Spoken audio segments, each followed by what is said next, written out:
Como eu disse, estamos estudando sobre gente que ora. Estudamos já sobre o rei Ezequias, estudamos sobre os hebreus, estudamos sobre Ana, estudamos sobre Jó, estudamos sobre a oração dominical que Jesus ensinou, chamado Pai Nosso. Estamos baseando estes estudos num versículo-chave no livro de Tiago, capítulo 5, versículo 16. A segunda parte desse texto diz que a oração de um justo é poderosa e eficaz. E a gente didaticamente tem falado uns para os outros. Eu encorajo você a procurar uma pessoa do teu lado esquerdo e direito e dizer para ele assim: meu irmão, confie e creia, a tua oração é eficaz.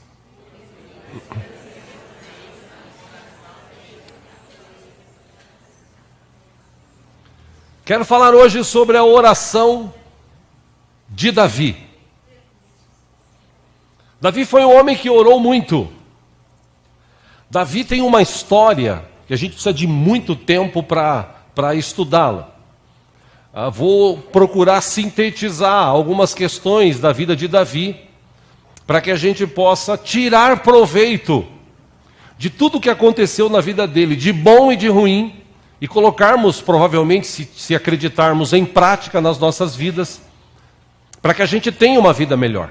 Ponto pacífico desses estudos, destas mensagens é: nós precisamos orar mais. A igreja precisa aprender a orar. Tem gente que mal sabe orar. A oração é muito repetitiva, a oração é muito cansativa. A oração de muitos, como estudamos aqui na oração dos hebreus, não passa do teto, não passa do céu. Oração da boca para fora, oração sem pé, sem cabeça, oração sem sentido, oração sem entendimento. Enfim, hoje a gente tem de tudo quanto é tipo de pessoas com as suas orações. Mas a gente estudou aqui ao longo desses domingos e quartas, exceto nos 6 dias, se bem que um dos pastores dos 6 dias aqui, ele falou bastante de oração. Aliás, ele até elogiou a nossa igreja, porque nós temos o hábito de orar quando começa o culto, quando termina o louvor. Oramos pelos enfermos, oramos pelo Brasil, oramos pelas ofertas, oramos pelo pregador. E ele disse: olha, vocês estão de parabéns, porque muita igreja que eu vou pregar, eles mal abrem o culto com uma oração.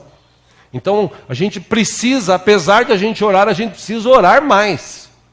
Porque a oração de um justo pode muito em seu efeito. A oração de um justo. E aqueles que têm Jesus, tem gente que tem Jesus como Senhor e Salvador aqui hoje? A nossa oração, então, nós somos justificados por Cristo diante de Deus. A nossa oração, então, é uma oração que Deus ouve. E a gente estudou que Deus responde de que forma? Sim, não e espere. Deus tem essas formas de responder. Nas orações que a gente vai estudar aqui, ou que vamos estudar sobre Davi, a vida de Davi, diferentemente de Jó, Davi foi um menino, moço, homem, que tinha um relacionamento muito profundo.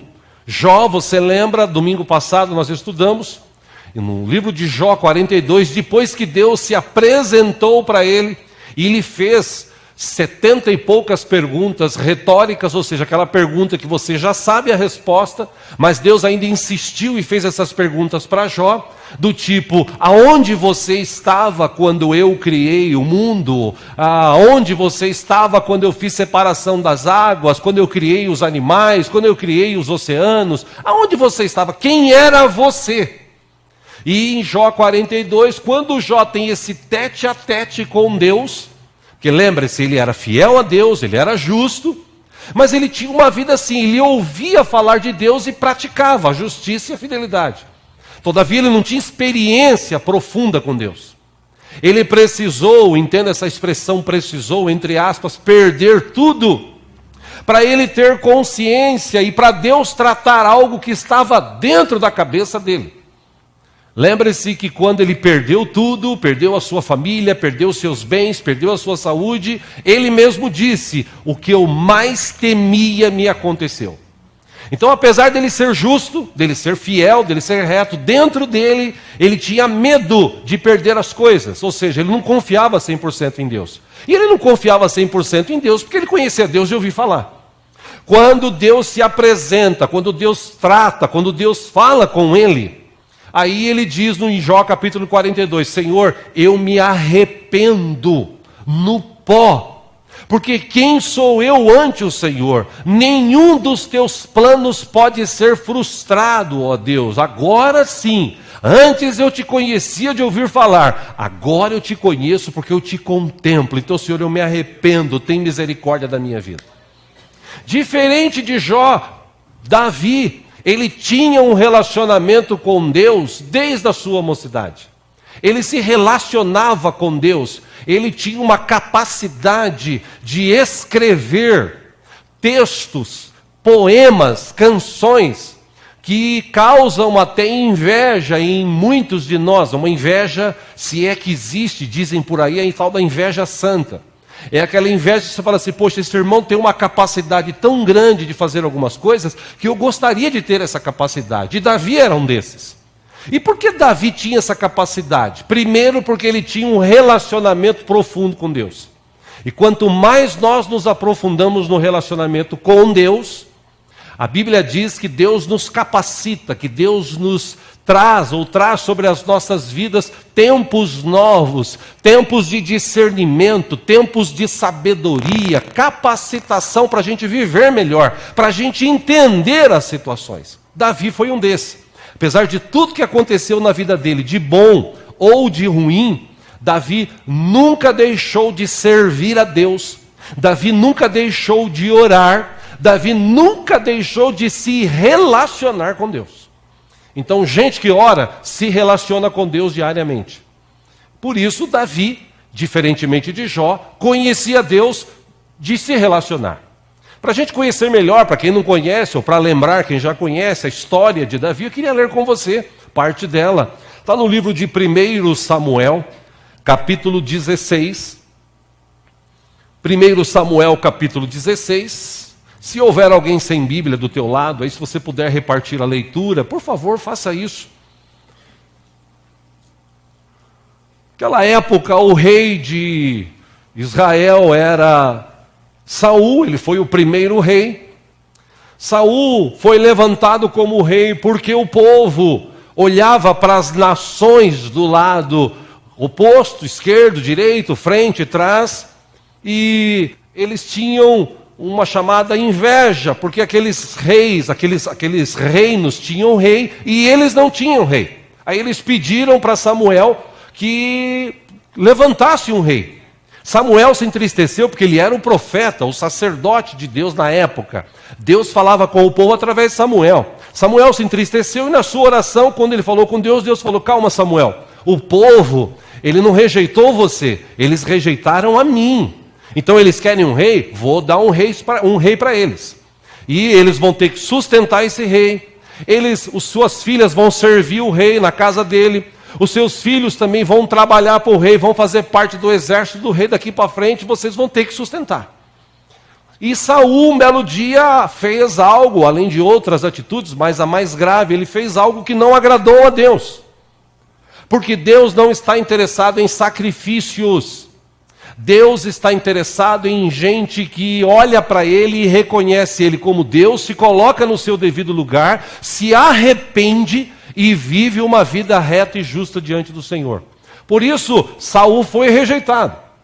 Deus já não tinha mais prazer em ter Saul como rei de Israel. Então Deus vai e indica para Samuel. Samuel faz esta questão.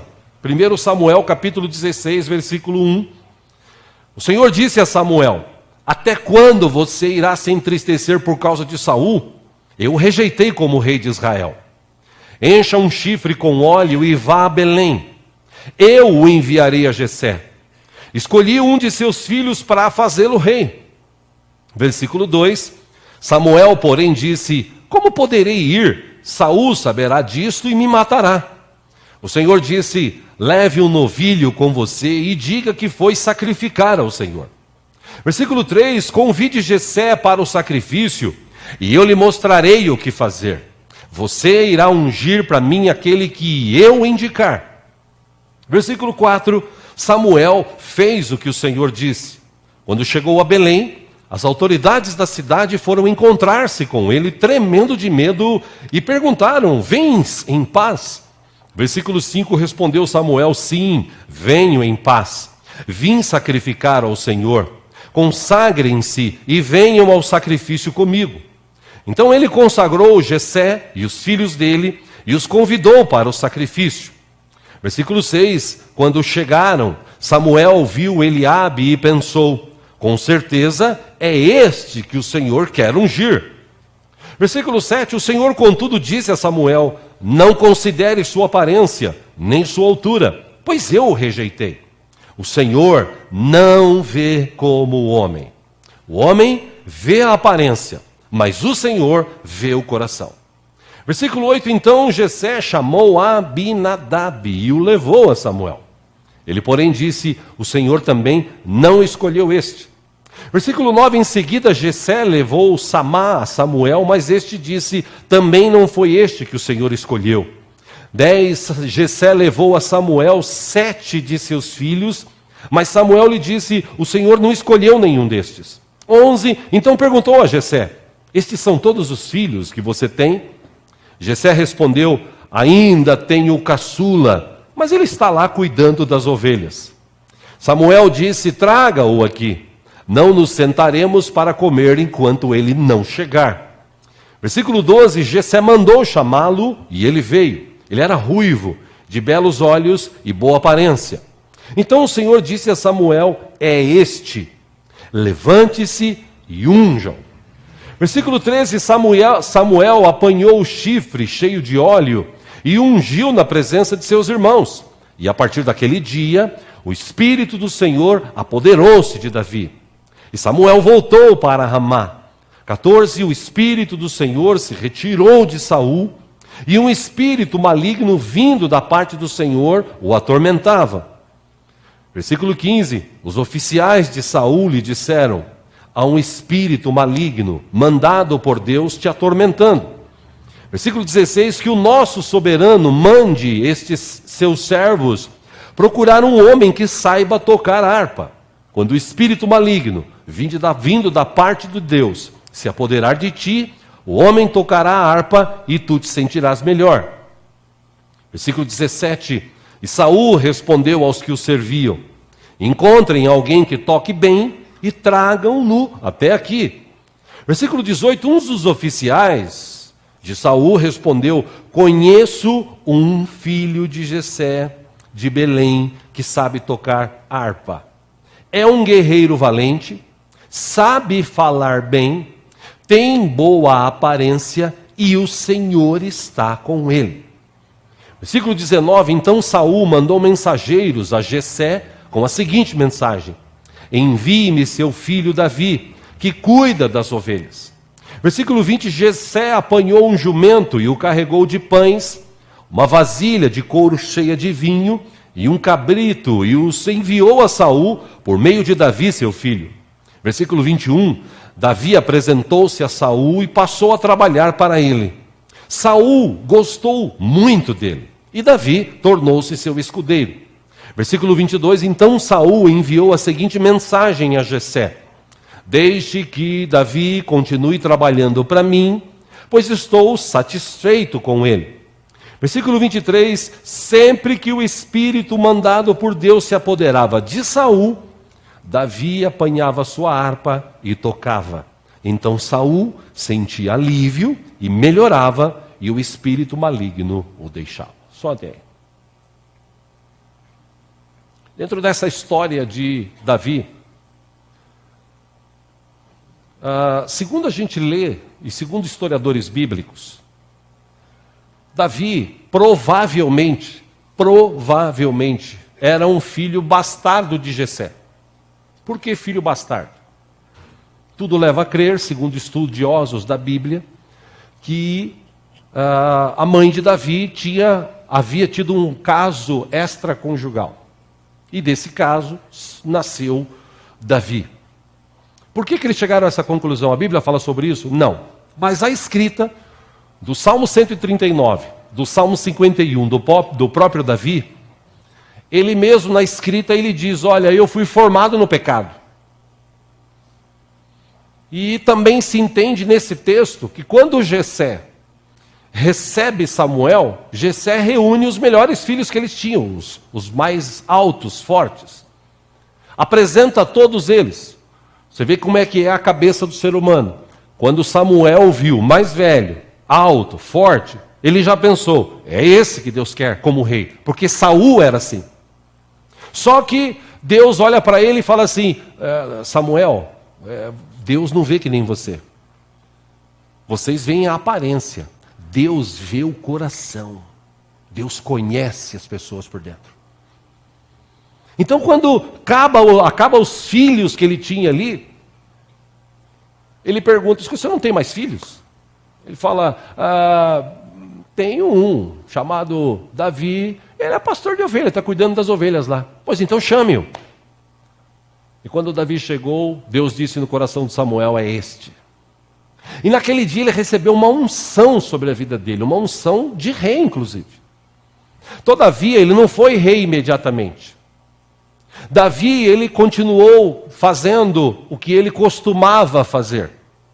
Por exemplo, quando, segundo os historiadores bíblicos também, o Salmo 23, que é um salmo muito conhecido, muito falado, com a ajuda dos irmãos ali, se eles puderem me ajudar aqui no telão, o Salmo 23, Davi, segundo historiadores bíblicos, escreveu quando ele era moço, quando ele era pastor de ovelhas. E é interessante a escrita do Salmo 23, porque ele, vivendo o que ele vivia, cuidando das ovelhas, tratando das ovelhas, protegendo as ovelhas, ele faz uma analogia disto, dessa história dele que ele vivia, e faz algo relacionado com Deus. Então ele diz o seguinte, salmo conhecido, eu só vou colocar aqui por colocar porque você conhece. Versículo 1 do Salmo 23, ele escreveu, o Senhor é o meu pastor. E ele sabia muito bem o que era ser pastor. De nada terei falta. Porque o pastor cuida das ovelhas, e quando ele cuida, como tem uma velha canção que era cantada, baseado num texto bíblico que Jesus falou, que o pastor ele larga as 99 e vai buscar uma, o pastor cuida. As ovelhas elas se sentem seguras quando o pastor está perto. Então, Davi, ele diz o seguinte, o Senhor é o meu pastor, de nada eu vou ter falta. Ele diz o seguinte, em verdes pastagens me faz repousar e me conduz às águas tranquilas, que era o que ele fazia. Ele levava as ovelhas para pastar nos pastos verdejantes e elas bebiam água, de águas tranquilas. Versículo 3, ele disse o seguinte, restaura-me o vigor, guia-me nas veredas da justiça por amor do seu nome. Versículo 4, mesmo quando eu andar por um vale de trevas e morte, não temerei perigo algum, pois tu estás comigo. A tua vara e o teu cajado me protegem. E por que ele escreveu isso? Porque como pastor, ele também tinha uma vara e um cajado. Cajado era aquele em forma de guarda-chuva, o cabo. A vara, segundo os estudiosos, quando vinham os animais para tentar devorar as ovelhas, o pastor pegava aquela vara e atirava nos animais.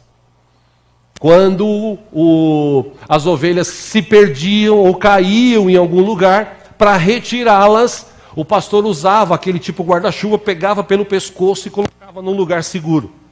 Então ele faz uma analogia sobre isso, dizendo o seguinte, a tua vara e o teu cajado me consolam. Aí ele escreve, versículo 5, preparas um banquete para mim, à vista dos meus inimigos, tu me honras, ungindo a minha cabeça com óleo e fazendo transbordar o meu cálice.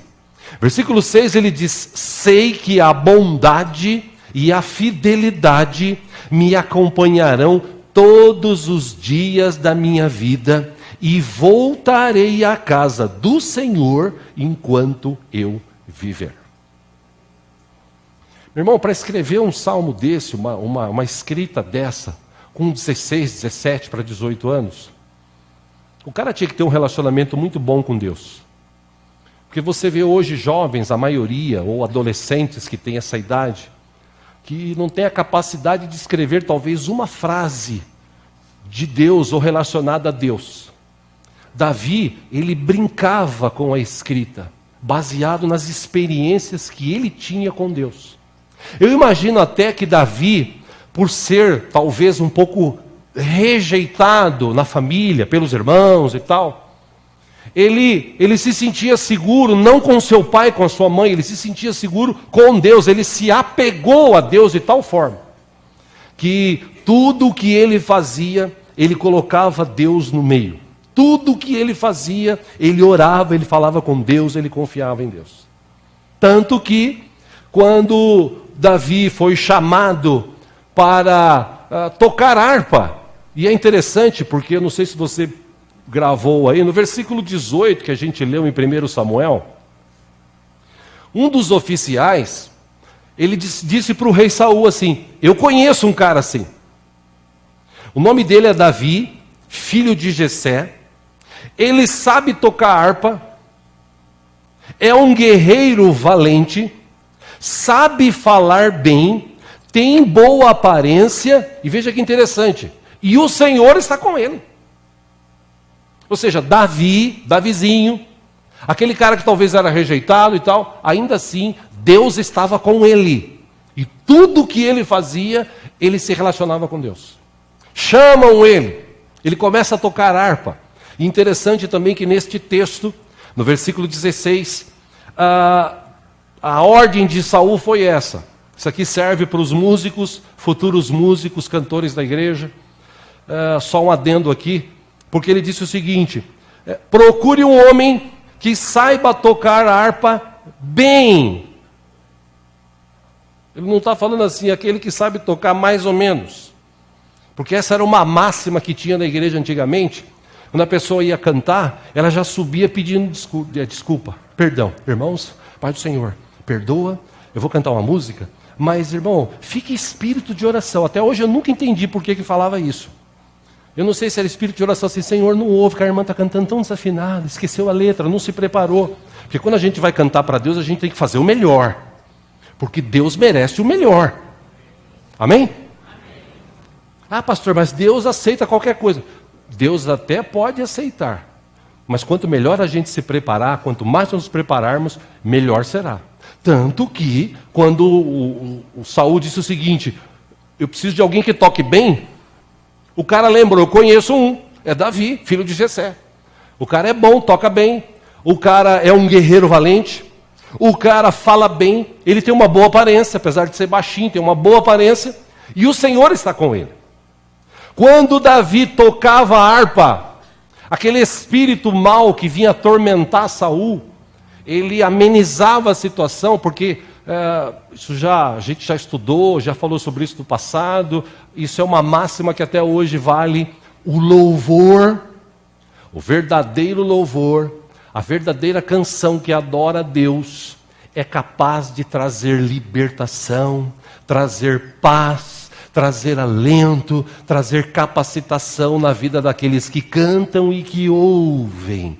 Por isso que a gente tem que preparar o melhor, para quando as pessoas ouvirem, elas ouvirem uma canção que flua dentro do coração. A harpa que Davi tocava era tão ungido por Deus, que quando ele tocava, o espírito mau ia embora. Só que o tempo foi passando, e um belo dia, Golias, para quem lê a Bíblia sabe, Golias, 2,80 metros de altura, mais de 260 quilos, armado até os dentes, desafia alguém no meio do povo de Deus, do exército de Deus, para ter um tete-a-tete, uma briga. Aquele que vencer, o rei seria o vencedor, ou o reino seria o vencedor. E ele, dia após dia, desafiava, até que um dia Davi ouviu aquilo. Davi, lembre-se, ele era um tocador de harpa, mas Davi já tinha tido uma experiência.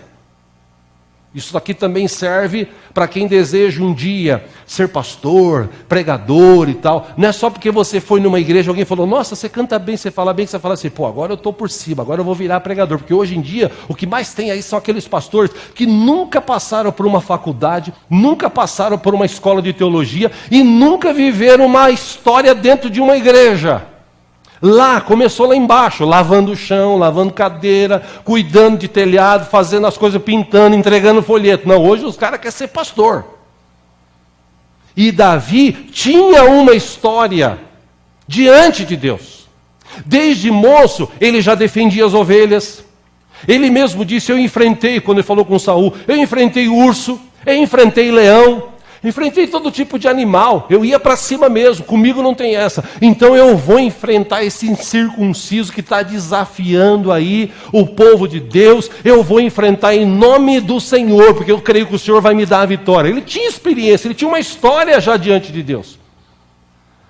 Quem lê a Bíblia sabe que Davi enfrentou Golias e o derrotou. E nessa questão, quando ele leva a cabeça de Golias e apresenta diante do povo e de Saul, o texto de 1 Samuel 18:6, acompanha aqui no telão, fala isso. Quando os soldados voltavam para casa, depois que Davi matou o filisteu, as mulheres saíram de todas as cidades de Israel ao encontro do rei Saul, com cânticos e danças, com tamborins, com músicas alegres e instrumentos de 3 cordas. 7, as mulheres dançavam e cantavam. Saul matou milhares e Davi dezenas de milhares. Versículo 8, Saul ficou muito irritado com esse refrão e aborrecido disse, atribuíram a Davi dezenas de milhares, mas a mim apenas milhares. O que mais lhe falta senão o reino? Versículo 9, daí em diante Saul olhava com inveja para Davi. Aquele cara que estava tocando harpa para ele, que estava servindo ele começou a ficar com inveja daquele rapaz. Ele tentou matar Davi várias vezes. Um dia, o texto diz que Davi estava tocando a sua harpa para tentar tirar aquele espírito mau que estava atormentando o rei. O rei, tão atormentado, pega uma lança e fala, eu vou acabar com Davi agora, e joga nele. Davi se esquiva, o negócio crava na parede. Aí ele tenta de novo, ele tentou isso nos outros dias algumas vezes. Depois disso, ele começou a ser perseguido por Saul. Saul tinha inveja dele. Saul queria que ele casasse com a filha mais velha, ele acabou não casando, casou com uma outra. Ele passou a ser genro do rei. Mesmo assim, Saul se irritava com ele. Um adendo a essa história, Jonatas, um dos filhos de Saul, se tornou um grande amigo de Davi, cuidava dele, ajudava ele. Davi chegou a um ponto que ele precisou sair daquele lugar, porque senão ele seria morto. Então ele acabou saindo, ele foi embora dali, ele pegou sua esposa e foi embora. E aonde ele estava, Saul, quando sabia, mandava soldados, destacamentos de soldados para ir matar, ou para tentar achar Davi, persegui-lo e matá-lo. Davi fugiu de todos. Davi viveu tempos difíceis. Lembre-se, aquele rapaz já tinha uma unção de rei sobre a vida dele. E é interessante, meus irmãos, que nessas andanças de Davi, ele escreveu vários salmos. Eu não tenho tempo aqui para ler todos. Aliás, até a autoria da maioria dos salmos que nós temos aqui, dos 150, 73 foram escritos por Davi. Outros foram escritos por Asaf, os filhos de Corá, Salomão, Emã, Etam, Moisés também. Um dos salmos que nós lemos foi Moisés que escreveu. Davi escreveu, segundo historiadores, mais ou menos 73. E é interessante que cada um desses salmos era um mais bonito que o outro. Por exemplo, no Salmos 19, versículo 1, Davi escreveu o seguinte: os céus declaram a glória de Deus, o firmamento proclama a obra das suas mãos. Um dia fala disso ao outro dia, uma noite revela a outra noite. Sem discurso, nem palavras, não se ouve a sua voz, mas a sua voz ressoa por toda a terra, e as suas palavras até os confins do mundo. Nos céus ele armou uma tenda para o sol, que é como um noivo que sai de seu aposento e se lança em sua carreira com a alegria de um herói. Sai de uma extremidade dos céus e faz o seu trajeto até a outra. Nada escapa ao seu calor. 7, a lei do Senhor é perfeita e revigora a alma. Os testemunhos do Senhor são dignos de confiança e tornam sábios os inexperientes. Os preceitos do Senhor são justos e dão alegria ao coração. Os mandamentos do Senhor são límpidos e trazem luz aos olhos. O temor do Senhor é puro e dura para sempre. As ordenanças do Senhor são verdadeiras, são todas elas justas. São mais desejáveis do que o ouro, do que muito ouro puro. São mais doces do que o mel, do que as gotas de favo. Por elas o teu servo é advertido. Há grande recompensa em obedecer-lhes. Quem pode discernir os próprios erros? Absolve-me dos que desconheço. Também guarda o teu servo dos pecados intencionais, que eles não me dominem. Então serei íntegro, inocente de grande transgressão. Que as palavras da minha boca e a meditação do meu coração sejam agradáveis a ti, Senhor, minha rocha e meu resgatador. E você fala assim, quando que Davi escreveu isso? Quando ele estava sendo perseguido. Você pensa que na perseguição, Davi ficava no canto, ó vida, ó dor, está tão difícil, Senhor. Muita dificuldade, muita luta, Deus. Ele escreveu alguns salmos assim. Senhor, muitos são os meus adversários. Muitos são aqueles que olham para mim e dizem, não há salvação para esse rapaz em Deus. Mas Davi retrucava dizendo, mas tu és o meu escudo. No outro texto ele falou, os meus inimigos podem vir por um caminho, mas por 7 caminhos eles fugirão, porque o Senhor está comigo. Amém? Quer dizer, o relacionamento que ele tinha com Deus, mesmo na perseguição, era o mesmo. Ele não tinha tempo para ficar, como muitos de nós hoje, quando vai orar, quando ore, quando vai orar, é aquela oração, Senhor, eu estou tão triste, estou tão magoado, aquela irmã lá da igreja, Senhor, falou mal de mim, aquele irmão, Senhor, fica olhando feio para mim, Deus, eu não suporto isso, acho que eu vou para outra igreja, meu Deus, eu estou tão triste, porque eu perdi um negócio, sabe aquelas bobagens que muito crente fica orando? Crente que não tem relacionamento com Deus, porque quem não tem relacionamento com Deus fica gastando um tempo assim, porque quem se relaciona com Deus, declara isso, os céus são cheios da glória de Deus. Deus, apesar de tudo que está acontecendo na minha vida, o Senhor ainda, meu Deus, está no controle de tudo. Eu creio no Senhor. Amém, irmãos? Quando ele escreveu o Salmo 24, poesia, ele escreveu o seguinte, do Senhor é a terra e tudo que nela existe, o mundo e os que nele vivem. Então você, a sua vida, pertence a Deus. Amém? Fala para a pessoa que está do seu lado, meu irmão, a tua vida pertence a Deus. Agora acrescenta e fala assim, e cuida bem então, viu?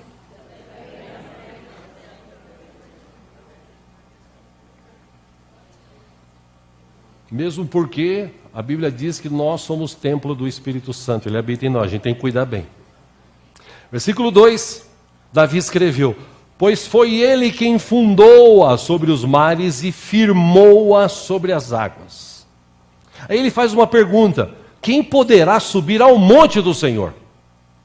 Quem poderá entrar no seu santo lugar? Ele responde, versículo 4, aquele que tem as mãos limpas e o coração puro, que não recorre aos ídolos, nem jura por deuses falsos. Este receberá bênçãos do Senhor, e Deus, o seu Salvador, lhe fará justiça. Versículo 6 ele escreveu, são assim aqueles que o buscam, que buscam a tua face, ó Deus de Jacó. Aí ele declara algo maravilhoso, versículo 7, ele diz assim, abram-se, ó portais, abram-se, ó portas antigas, para que o Rei da Glória entre. Quem é o Rei da Glória? O Senhor forte e valente, o Senhor valente nas guerras. Versículo 9 ele escreve, abram-se, ó portais, abram-se, ó portas antigas, para que o Rei da Glória entre. Versículo 10 ele responde, quem é esse? Ele pergunta, quem é esse Rei da Glória? E ele responde, o Senhor dos exércitos, Ele é o Rei da glória. Coisa que nós poderíamos falar, mas o nosso vocabulário não tem essas coisas. A gente está vivendo num tempo que as pessoas vêm para a igreja vazias e saem vazias. A gente está vivendo num tempo que as pessoas vêm para a igreja para buscar a Deus, para pedir as coisas para Deus. Aliás, o pastor Marcos, meu irmão, anos atrás, ele deu uma mensagem que eu achei maravilhosa. E no meio da mensagem ele disse: as pessoas vão para a igreja, elas não olham mais para Jesus, elas olham para as mãos de Jesus, para aquilo que ele tem para dar. Davi, ele se relacionava tão bem com Deus, tão profundamente, que ele escreveu essas coisas maravilhosas. Vou ler aqui 3 versículos, eu não tenho muito tempo, do Salmo 27. Ele escreveu o seguinte: o Senhor é a minha luz e a minha salvação. De quem terei temor? O Senhor é o meu forte refúgio. De quem terei medo? Quando homens maus avançarem contra mim para destruir-me, eles, meus inimigos e meus adversários, é que tropeçarão e cairão. Ainda que um exército se acampe contra mim, o meu coração não temerá. Ainda que se declare guerra contra mim, mesmo assim estarei confiante. Meu irmão, um cara para escrever um negócio desse, ele tem que confiar muito em Deus. Tem que acreditar muito em Deus. Tem que ter um relacionamento muito profundo com Deus. E ele tinha. Tem um registro, por exemplo, aqui, de um livro de Atos, Atos capítulo 13, versículo 22. No relato ali dos discípulos, quando pregavam a palavra, eles disseram o seguinte, dentro do texto, do contexto que eles falavam, depois de rejeitar Saul, Deus levantou-lhes Davi como rei, sobre quem testemunhou: encontrei Davi, filho de Jessé, homem segundo o meu coração. Ele fará tudo o que for da minha vontade. E meus irmãos, o texto aqui diz que Davi, ele foi procurado por algumas pessoas. Quando ele soube, por exemplo, que Saul havia morrido, ele falou: poxa, Saul, o meu rei morreu. O rei que perseguiu ele, o rei que queria matá-lo. O rei que a história inclusive diz que quando ele foi procurado por ele para matá-lo, ou procurá-lo para matá-lo, numa das ocasiões, ele sentiu vontade de entrar lá num lugar, para aquela época não tinha banheiro, ele precisava fazer o número 2, e entrou numa caverna. E justo na caverna que ele entrou, no fundo da caverna, estava Davi e os seus soldados, babando para matar o rei. Falaram para Davi assim: é a tua chance. O cara está aí, é o cara que te persegue, ele veio aqui para te matar, agora dá cabo da vida dele. Davi olhou e falou assim: eu não vou tocar no ungido do Senhor. O máximo que ele fez, ele pegou uma faca, foi lá e cortou parte das vestes do rei. Quando o rei saiu, Davi saiu atrás e falou: rei, salve o rei. Eu vim em nome do Senhor. Por que o senhor está me perseguindo? Olha aí, olha as suas vestes. Se eu quisesse matá-lo, eu já teria te matado. Mas eu não quero matá-lo, eu não tenho nada contra ti. E diz que Saul voltou assim e falou assim: realmente esse cara não tem nada contra mim. Ele disse então para Davi: vai em paz, eu não vou te perseguir mais. E Davi foi, se estabeleceu num lugar, e Davi conheceu uma mulher de um cara, o cara era mau, o cara era ruim, o cara acabou morrendo, e Davi, aquela mulher se apresentou a ele, e ele acabou tomando-a como esposa, e ele começou a viver numa determinada cidade, um determinado local. E em 2 Samuel capítulo 5, para registro, acompanhe aqui no telão, 2 Samuel 5, representantes de todas as tribos de Israel foram dizer a Davi em Hebrom: somos sangue do teu sangue. No passado, mesmo quando Saul era rei, eras tu quem liderava Israel em suas batalhas. E o Senhor te disse: você pastoreará Israel, o meu povo, e será o seu governante. Então todas as autoridades de Israel foram ao encontro de Davi ou do rei Davi em Hebrom. O rei fez um acordo com eles em Hebrom perante o Senhor, e eles ungiram Davi rei de Israel.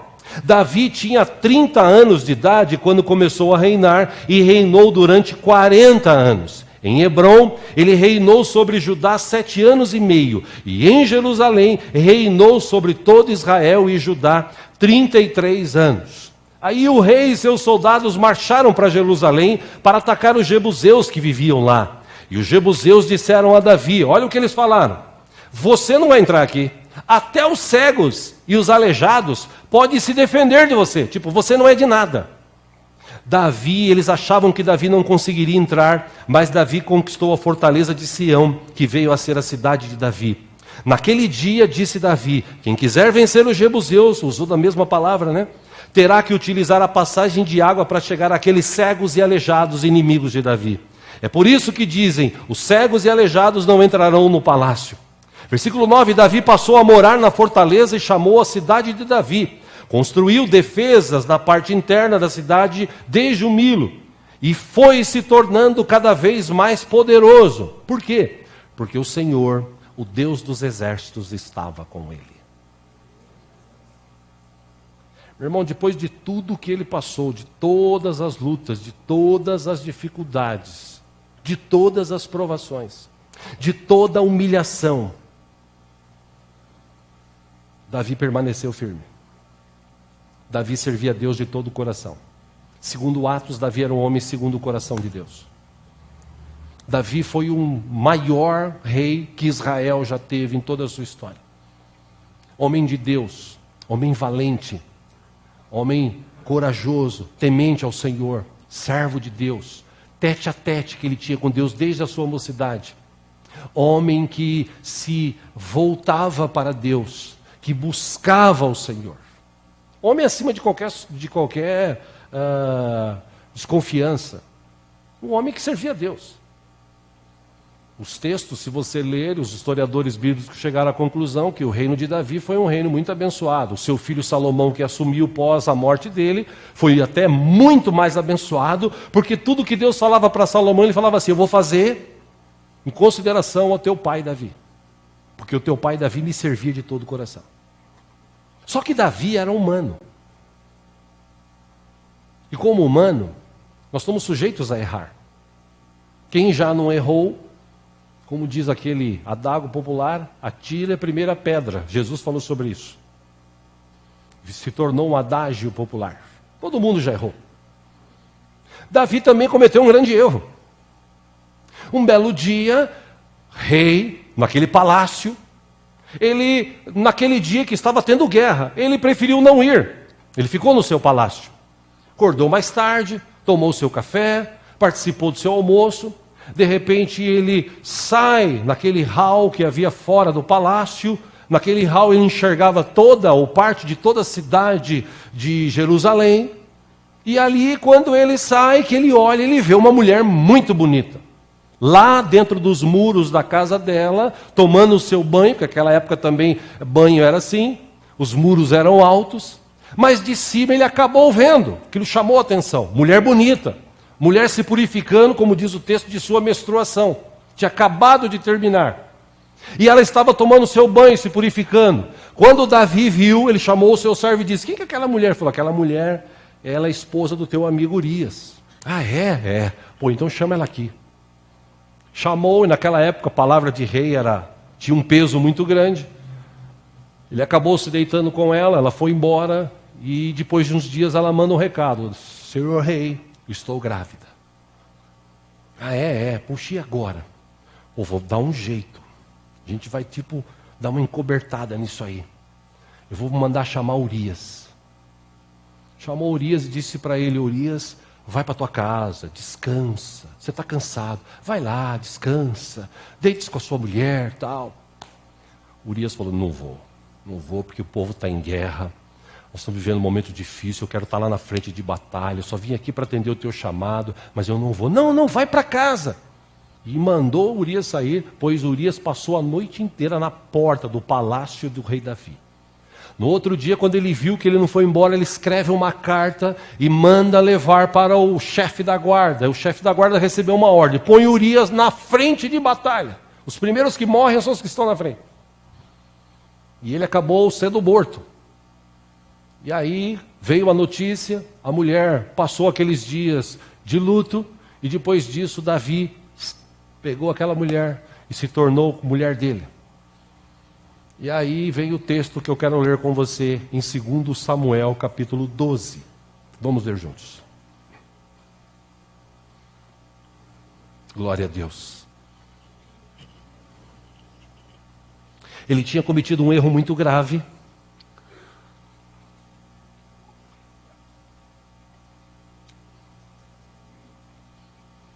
Mas ele achava que estava tudo certo.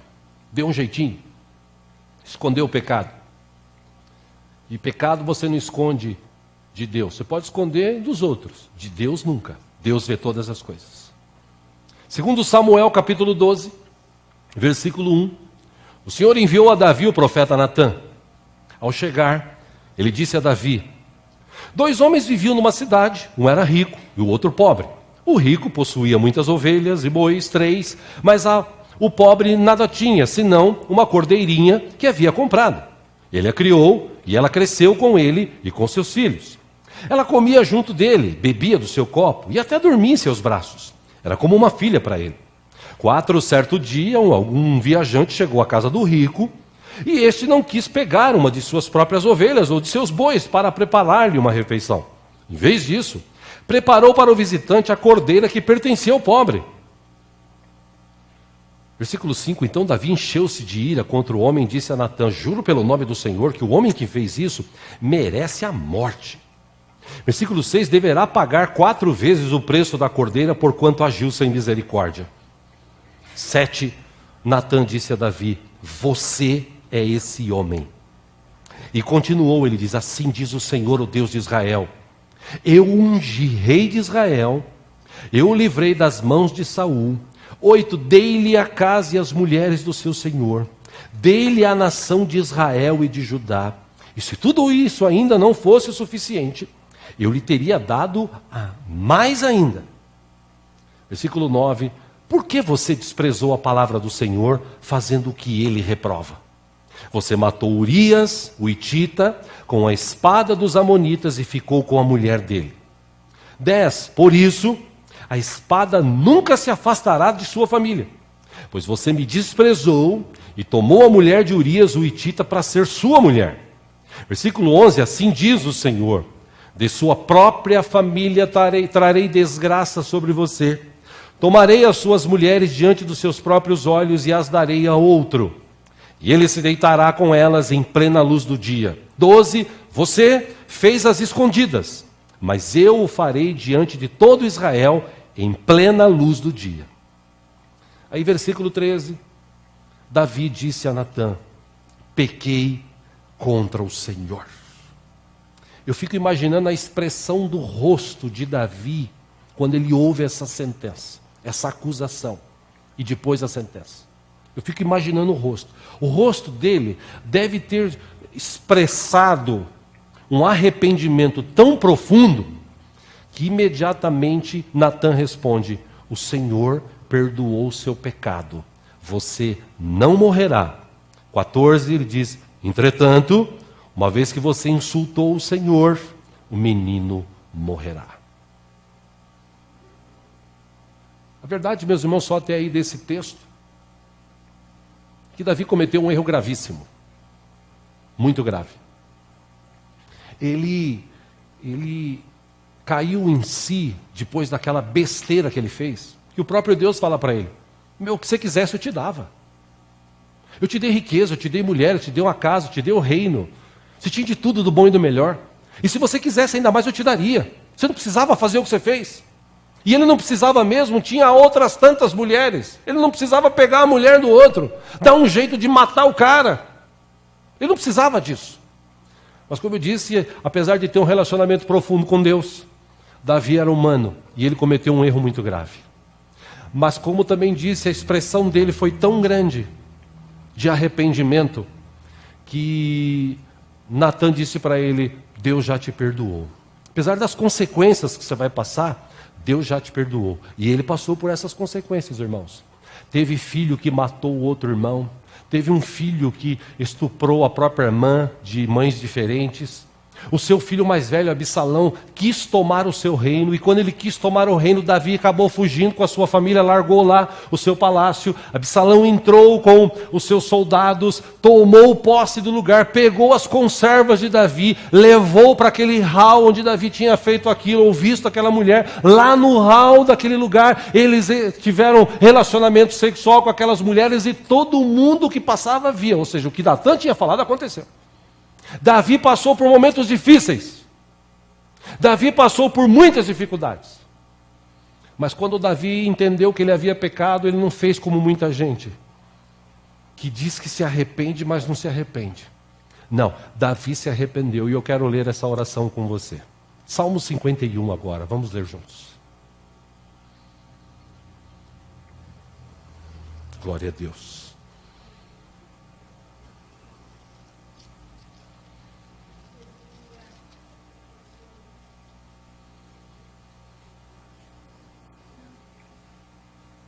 Versículo 1 lhe diz: tem misericórdia de mim, ó Deus, por teu amor. Por tua grande compaixão apaga as minhas transgressões. Versículo 2 ele escreveu: lava-me de toda a minha culpa e purifica-me do meu pecado. Lembre-se, isto é uma oração. Versículo 3 ele diz: pois eu mesmo reconheço as minhas transgressões e o meu pecado sempre me persegue.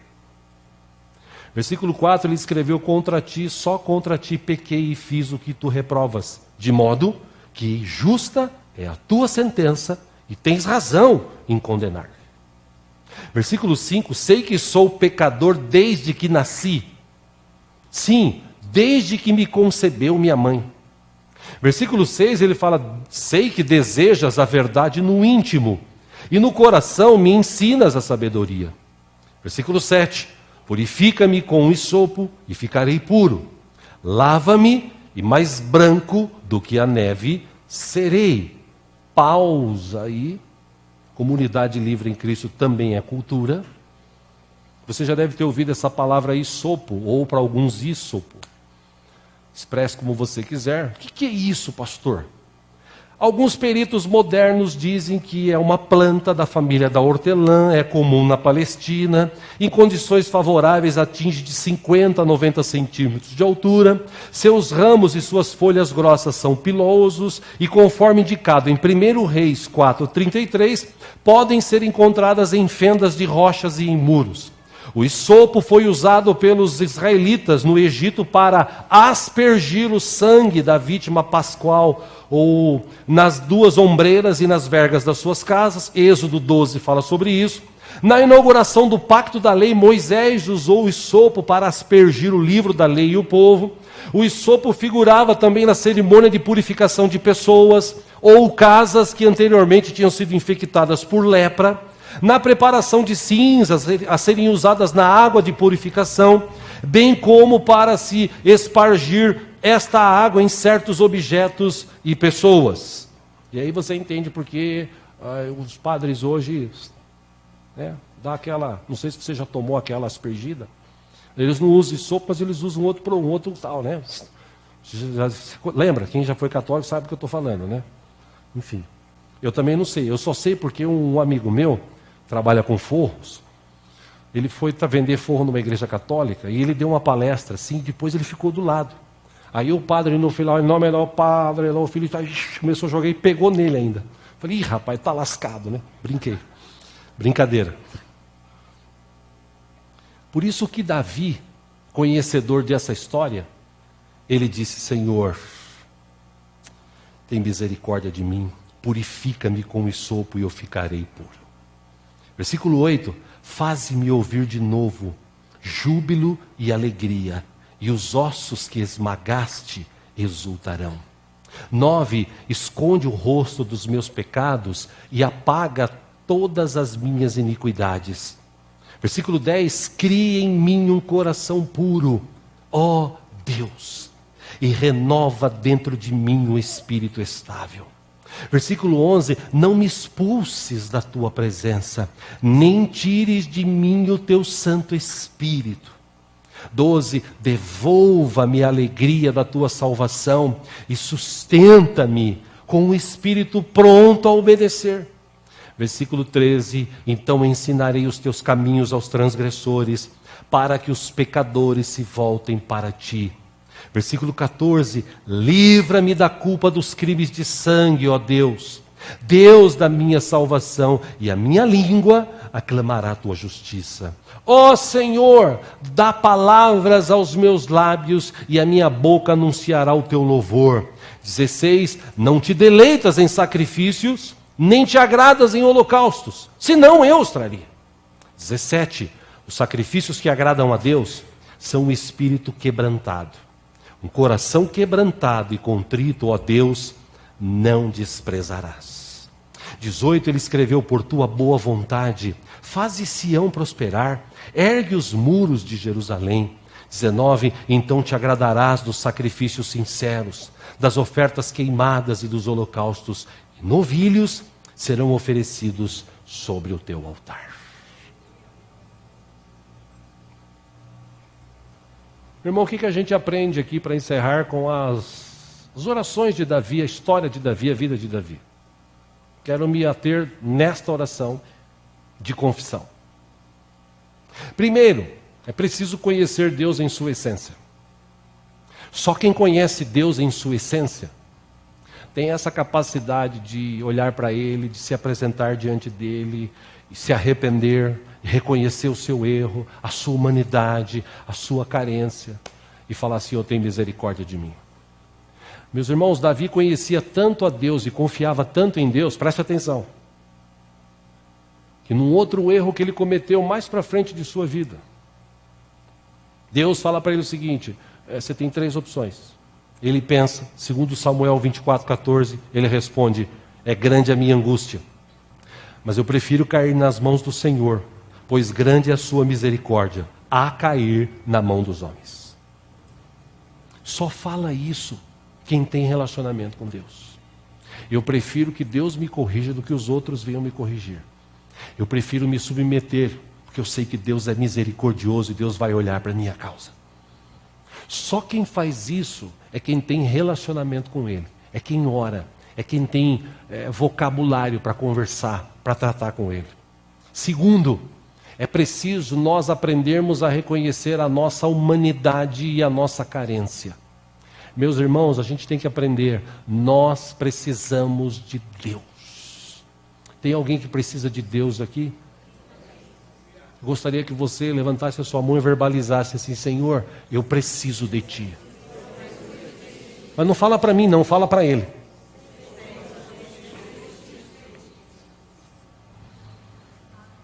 Por que ele reconheceu isso? Ele era rei, ele tinha tudo. Tinha casa, tinha riqueza, tinha mulheres, era rei, era respeitado. Ele podia muito bem botar banca e falar para Natan: Natan, se lasque você. O que você pensa que é para você vir agora me confrontar, botar o dedo na minha cara? E eu estou falando isso porque outros reis no futuro que pecaram, fizeram essa bobagem, ou cometeram esse erro de confrontar o sacerdote, que foi corrigi-lo, que foi alertá-lo. Várias pessoas perderam grandes bênçãos de Deus, porque na sua vida, em vez de reconhecer a sua humanidade, de colocar-se diante de Deus, como aquele exemplo que Jesus falou: 2 homens foram orar, um chegou no templo e disse: Senhor, eu te louvo, porque eu dou o dízimo, porque eu dou a oferta, porque eu estou aqui, eu não sou que nem esse pecador. E o pecador foi lá, baixando a cabeça, ali humilde, ele disse: Senhor, tem misericórdia de mim. Aí Jesus pergunta: qual dos 2 voltou para casa perdoado? Responderam: aquele que se humilhou. Aí Jesus disse: aquele que se humilha, Deus exalta. Aquele que se exalta, Deus humilha. Então a gente precisa reconhecer a nossa humanidade. A gente precisa reconhecer a nossa carência de Deus. Salmo 51:3, ele escreveu assim: eu mesmo reconheço as minhas transgressões, e o meu pecado sempre me persegue. Contra ti, só contra ti pequei e fiz o que tu reprovas, de modo que justa é a tua sentença, e tens razão em me condenar. Eu estou te citando isso, meus irmãos, aqui para a gente encerrar, porque hoje a igreja do século 21, ela vai para a igreja para pedir coisas. É difícil você chegar na igreja e ver uma pessoa assim de joelhos, falando: Senhor, tem misericórdia de mim, Pai, eu sou um pecador. Eu preciso do Senhor. Eu preciso da tua ajuda. Como disse Davi, coloca a palavra na minha boca, palavra que eu possa falar para as pessoas que o Senhor é bom. Coloca na minha vida um novo coração. Davi não estava nem preocupado com a riqueza, com nada. Ele falou para mim, ele falou para Deus assim: Deus, para mim tem algo que é mais importante. Por favor, Deus, não tires de mim o teu Espírito. Tem gente que vem na igreja, o Espírito Santo está nele, está na igreja, mas ele não acontece nada. E olha, meus irmãos, ultimamente aqui neste lugar, a gente tem sentido uma presença de Deus gloriosa.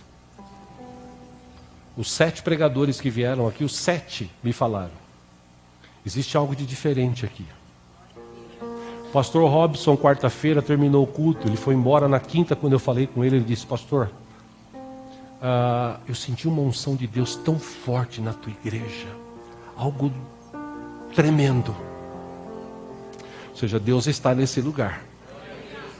Mas pasmem vocês, tem gente que do jeito que ele entra, ele sai. Sabe por quê? Porque a igreja do século 21 é assim, ele não está nem aí.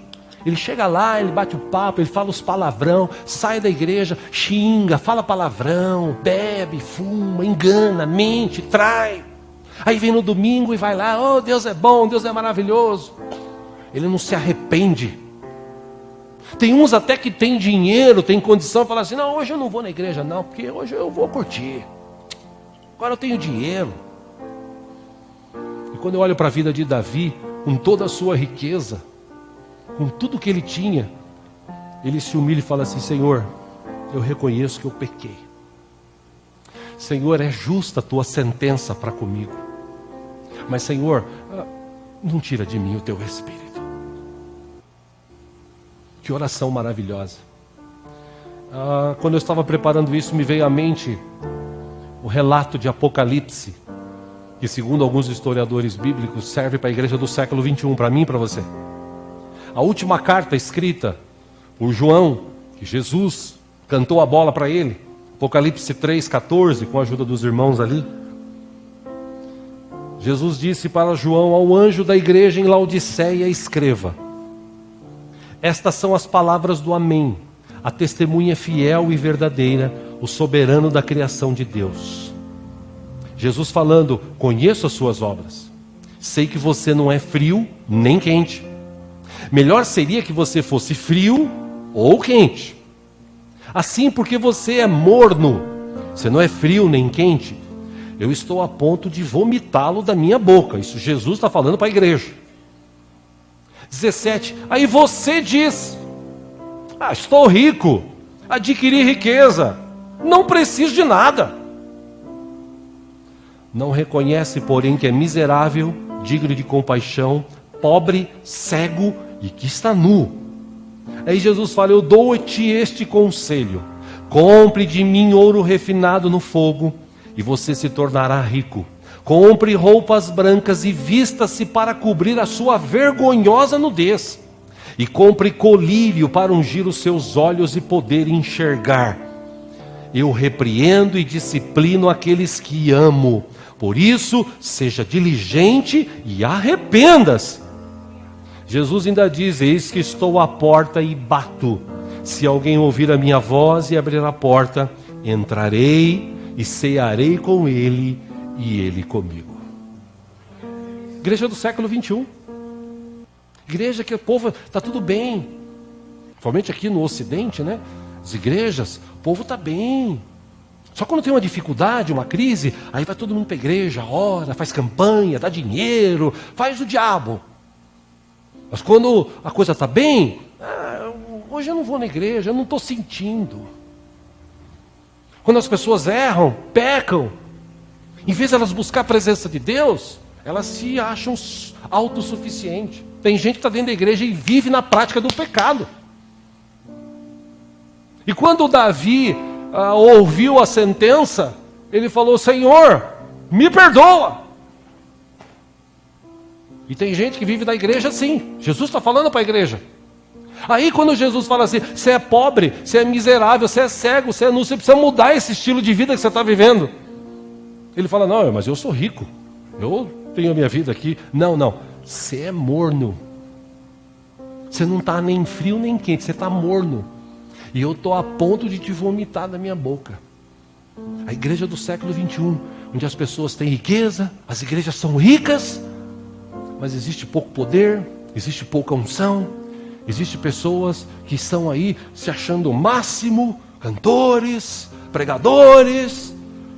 E todos nós deveríamos chegar na presença de Deus quando a gente entra na igreja, entrar de cabeça baixa e falar assim: Deus tem misericórdia de mim, porque Deus está aqui conosco nessa noite. O Deus vivo, o Deus poderoso, que conhece a minha e a tua vida, sabe o que eu falo, sabe o que você fala, sabe o que eu penso e sabe o que você pensa, sabe o que eu faço e sabe o que você faz. Então eu deveria entrar na presença dele como Davi: Deus tem misericórdia de mim. E quando a gente vem diante do Senhor e vem com o coração contrito, vem com o coração arrependido, o que Davi falou para Deus? Deus, que era o hábito da época, né? Se o Senhor quisesse sacrifícios, eu faria um monte. Tem aqui 1.000, 2.000, 3.000, 5.000 cabeças de gado, de ovelhas. Eu podia matar um monte e fazer sacrifício. Mas agora o Senhor não quer sacrifício. Agora o Senhor quer um coração contrito, arrependido. É isso que te agrada. Então, Senhor, eu estou aqui arrependido pelo meu pecado, me perdoa. E o texto diz que Deus perdoou o pecado de Davi. As consequências ele passou, mas Deus perdoou o pecado dele. Por isso, meu irmão, eu aprendo, terceiro ponto aqui, se a gente se humilhar na presença de Deus, se a gente se voltar para Ele, veja o vocabulário de Davi. Salmo 51, 9 e 10, ele disse: esconde o rosto dos meus pecados e apaga todas as minhas iniquidades. Cria em mim um coração puro, ó Deus, e renova dentro de mim um espírito estável. Quarto ponto de 5 que eu entendo e vejo nessa oração de Davi, aprendo. A gente precisa entender que o Espírito Santo é muito mais importante do que qualquer coisa que a gente tenha na vida. Você pode ter dinheiro, você pode ter casa, carro, trabalho, nada disso vale diante de Deus. Deus, quando olha para mim e você, Ele olha para a gente com um olhar de misericórdia. Ainda mais aqueles que se arrependem diante dEle. O problema é que hoje as pessoas têm um pouquinho de coisa, elas se acham o máximo, querem se sobrepor sobre as outras. E na verdade, Davi, rico, morava num palácio, tinha mulheres, tinha tudo que ele queria. Ele esqueceu de tudo isso, falou assim: Senhor, eu só não quero perder o teu Espírito, porque sem o teu Espírito Santo eu não vivo. E hoje você vai na igreja, como muitos vão, e só vão para pedir coisas.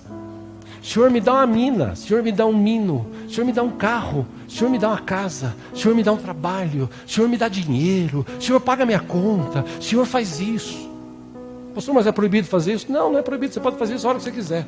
O que eu estou querendo te dizer é que quando você vai à igreja com o coração arrependido, se apresenta diante de Deus, adora Ele em espírito e verdade, e quando você chegou, ou antes de você chegar, Deus já estava aqui. Então é inadmissível você chegar na hora no teu trabalho, e na hora do culto você chegar atrasado. Você tem que chegar na hora.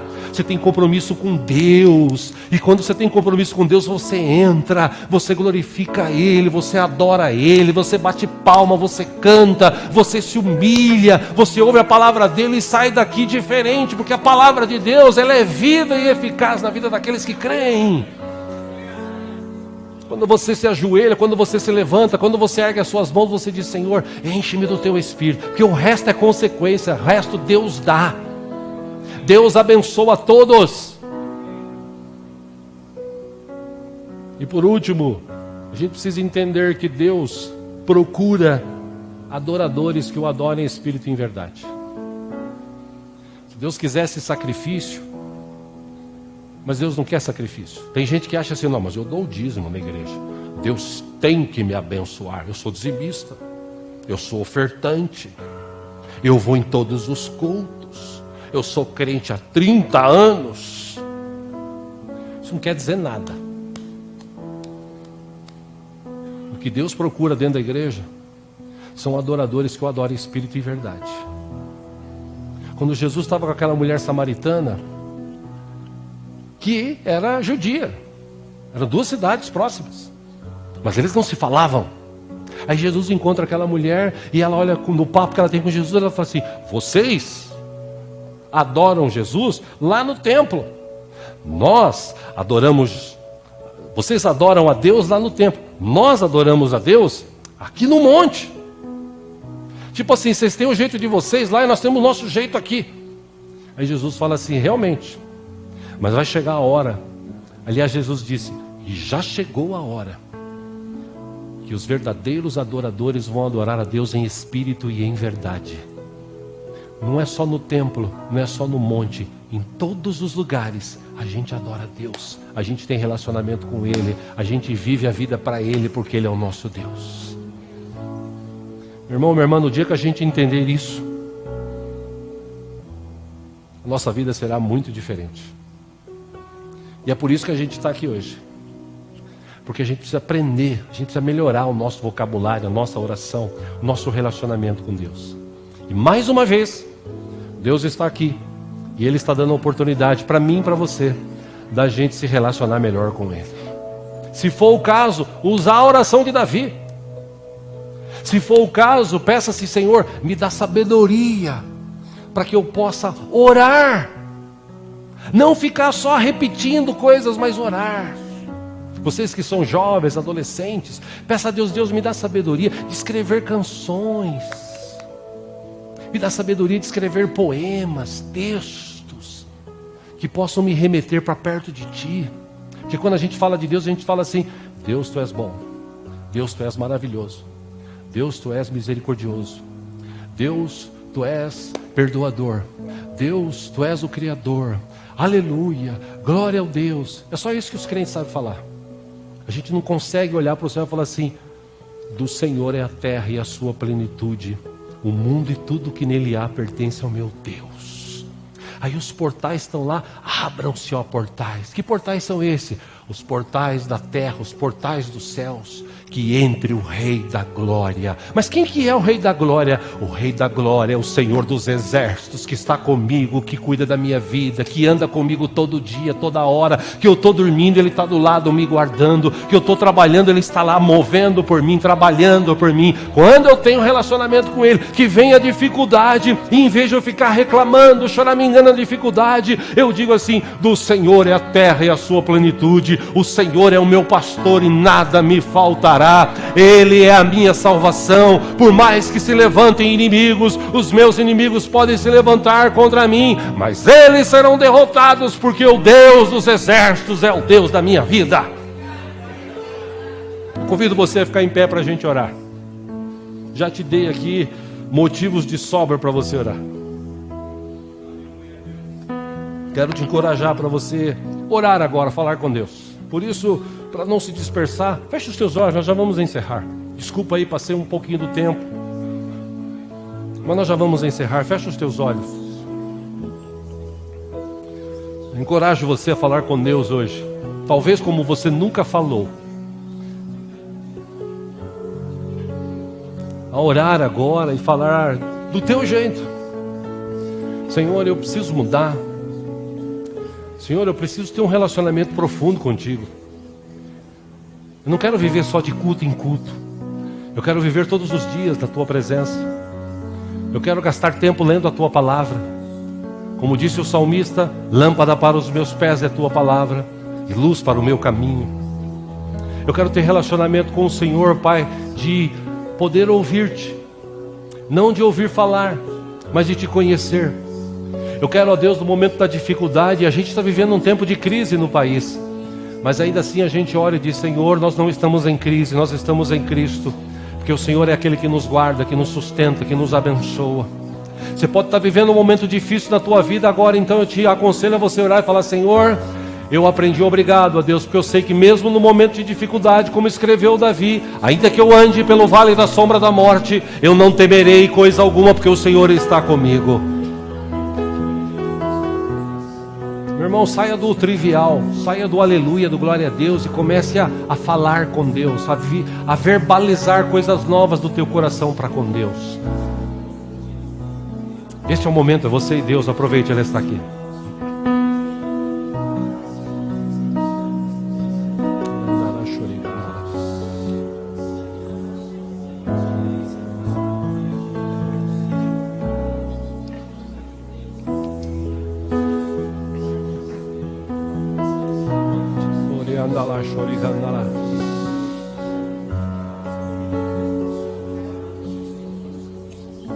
Ah, Deus, eu oro com os irmãos aqui, que estão aqui, aqueles que porventura ainda ouvem, que assistem. Oro, ó Deus, para que possam ter, ó Deus, um relacionamento mais profundo contigo. A gente, ó Deus, não venha na igreja só para pedir, a gente vem na igreja para agradecer. E como Davi, Senhor, existam pessoas aqui que, como eu, reconhecem os erros que nós temos, os pecados que cometemos. Às vezes a gente fala o que não deveria falar.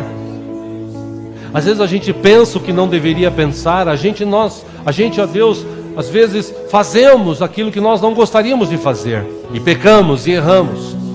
E depois a gente acaba deixando o tempo passar ou esconde ou se esquece. Ah, Deus, tem misericórdia de nós.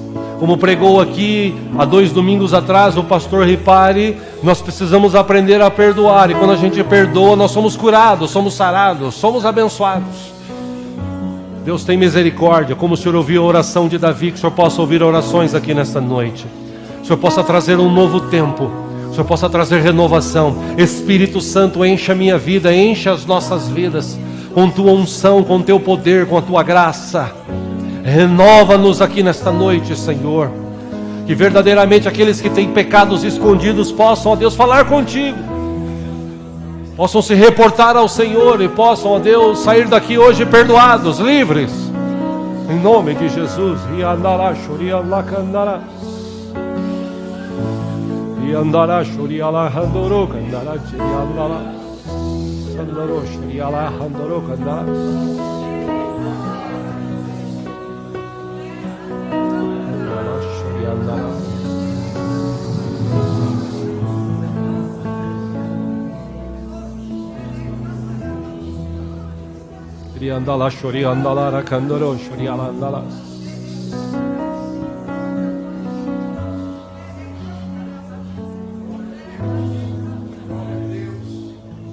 Uma forma de você orar é cantando, adorando a Deus, como nós cantamos hoje. Bem cedo eu te buscarei, de madrugada eu me achegarei a ti. Minha alma te anela e tem sede para ver tua glória e o teu poder. Meu socorro vem de ti, e na sombra de tuas asas eu me abrigarei. Minha alma está pegada a ti, pois tua destra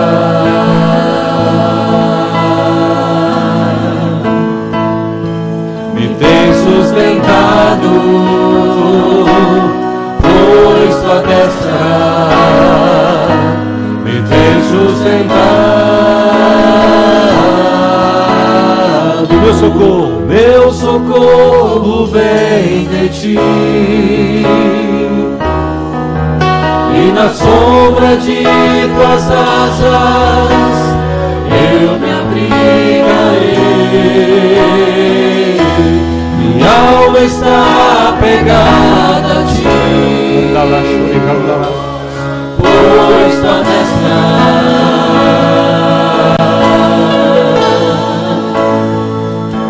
me tem sustentado, pois tua destra me tem sustentado.